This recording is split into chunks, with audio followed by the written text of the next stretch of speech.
Ever wondered how behaviorism shapes EFL teaching? Well, behaviorism is a psychological theory that views learning as a change in behavior. It's a lens through which we can understand how students acquire new language skills. In the EFL classroom, this translates to using strategies that encourage behavioral changes to facilitate language learning.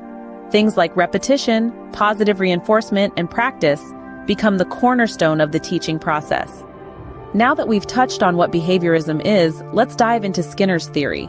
Who is Skinner and what's his theory about? Let's dive right in. B.F. Skinner, a prominent psychologist, put forth a theory known as operant conditioning. This theory suggests that behavior is learned through rewards and punishments.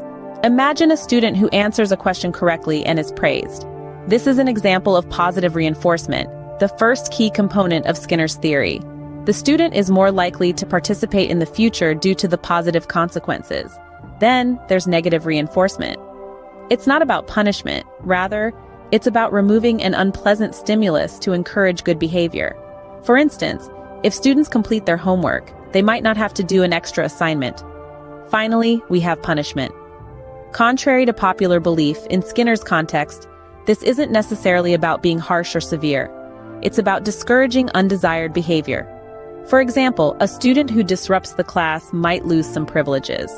Skinner's theory may sound complex, but it's simply about how we learn from our interactions with our environment. How can Skinner's theory be applied in the EFL classroom, you may ask? Well, here's how. Firstly, consider operant conditioning, a process where we shape behavior by manipulating the consequences of that behavior. For instance, when students use English correctly or creatively, we could reward them with praise or stickers.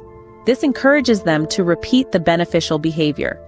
Reinforcement, another crucial element, encourages positive learning behaviors. Say a student hesitates to speak in English. We might reinforce their attempts by acknowledging their effort, perhaps saying, "Great try, keep going." This positive reinforcement can bolster their confidence and promote active participation.